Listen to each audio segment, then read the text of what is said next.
Hello everyone, তো আমি চলে এসেছি।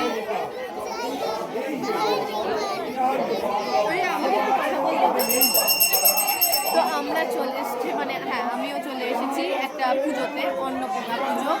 আমি জানি আমার ভয়েস অতটাও শোনা যাচ্ছে না, বিকজ প্রচণ্ড রোদ হচ্ছে। আর ঠাকুর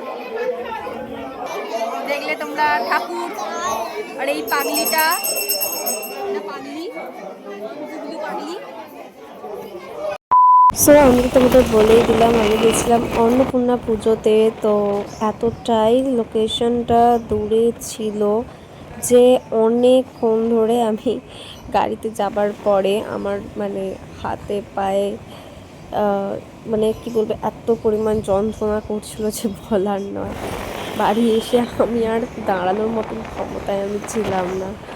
সো যাই হোক, রাস্তার কিছু ক্লিপ নিয়েছিলাম, এত সুন্দর লাগছিল কিছু কিছু জায়গা। আর এই যে গ্রামের দিক আর কি, গ্রামের দিক আমার ভীষণ পছন্দের। তো দেন তারপর ওখানে পৌঁছাই, অ্যান্ড এই যে মা অন্নপূর্ণা অসাধারণ লাগছে। তার সাথে চলছে আরতি।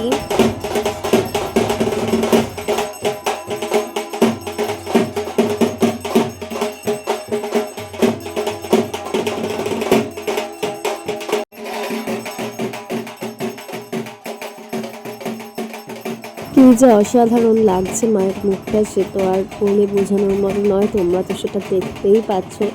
আর তারপরে আমার সবচেয়ে পছন্দের একটা বাচ্চা, এইটা আমার গুবিউ ড্যাডি, তাই তো। কালকে আমাদের বাড়ি যাবে সোনা। কিছু বল, কিছু বলবে না।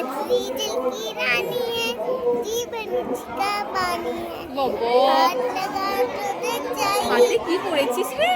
ওরে সাবাস, দেখি দেখি দেখি, খুব সুন্দর লাগছে।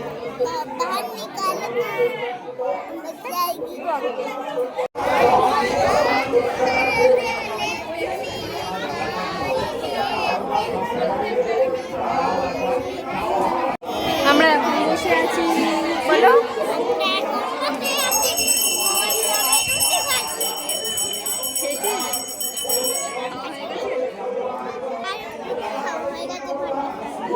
ভাত খেয়েছিস? আমি এখনো খাইনি। এই পাগলিটা আমার অনেক পছন্দের। তো ওর নাম আমি দিয়েছিলাম গুবলু সোনা, কারণ ছোট থেকে খুব গুলু মুলু বাচ্চা ছিল। আর ওর ভাইয়ের নাম গাবলু সোনা।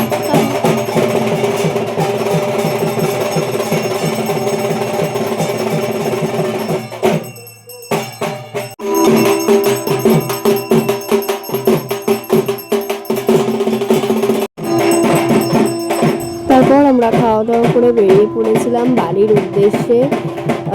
জানি আমাকে খুব বাজে লাগছে দেখতে, বাট কিছু করার নেই, মারাত্মক পরিমাণে গরম হচ্ছিল, যার জন্য বুঝতেই পারছো আমার অবস্থা পুরো বেহাল হয়ে গেছে। যাবার সময় লুকটা কি ছিল আর যাবার মানে বাড়ি ফেরার পথে আর কি হচ্ছে। যাই হোক, আশা করি ব্লগটা তোমাদের ভালো লেগেছে। ভালো লাগলে লাইক করুন, শেয়ার, সাবস্ক্রাইব করুন। বাই, দেখা হচ্ছে আবার নেক্সট ভিডিওতে।